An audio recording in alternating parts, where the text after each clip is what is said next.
తెలంగాణ రాష్ట్ర సాధించిన పెద్ద నాయకుడి మీద కేసులు పెట్టుకుంటూ ప్రజల దృష్టి మరల్చడానికే ఈ రోజు మున్సిపల్ ఎన్నికలు వచ్చినాయి కాబట్టి కేసీఆర్ ఏదో అరెస్ట్ చేస్తున్నట్టు డ్రామా చేసి భయపెట్టి కార్యకర్తలు భయపెట్టి ఓట్లు దండుకునే ప్రయత్నం చేసినావు. నీ పప్పులు ఉడక రేవంత్ రెడ్డి నీ జిమ్మికులం అన్ని కూడా తెలుసు, కొడంగల్ ప్రజలకు తెలుసు.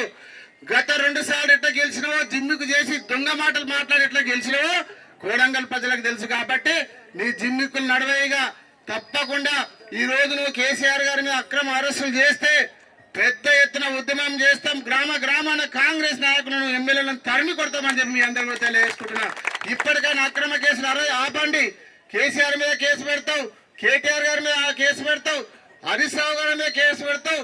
ప్రజల తరఫున నీ యొక్క తప్పిదాలను మేము ఎప్పి చూపిస్తే ఈ రోజు నీ అక్రమాలు కానీ భూదందాలు కానీ నీ కమిషన్లు అన్ని బయట పెడితే కేసులు పెడతా ఉన్నావు.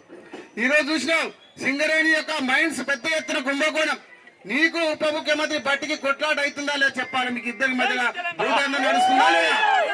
స్వయాన నీ పైన కొండ సురేఖ మంత్రి గారి కూతురే నీ మీద ఆబండ చేసి ఈ రోజు ఆరోపణ చేసి నీ మీద నీ యొక్క అనుచరుల మీద ఆరోపణ చేసింది వాస్తవం కాదా అని అడుగుతున్నా. ఈ రోజు మంత్రులు అన్ని భూదందాలు చేస్తుంది వాస్తవం కాదా? కాంట్రాక్టర్ల కాడ వాస్తవం కాదా? కమిషన్ల కాడ వాస్తవం కాదా? ఇవన్నీ ఎత్తి చూపుతున్నందుకే ఈ రోజు అక్రమ కేసులు పెడుతున్నావు. ఖబర్దార్ రేవంత్ రెడ్డి బిడ్డను ఇప్పటికైనా ఒళ్ళు దగ్గర పెట్టుకుని పనిచేయి. అక్రమ కేసులు పెట్టినా కొడంగల్లో కూడా భయభ్రాంతులు చేసి అక్రమ కేసులు పెట్టి ఒక కార్యకర్త మీద ఈగ వాలిన తరిమి కొడతామని చెప్పి మీ అందరూ కూడా తెలియజేసుకుంటే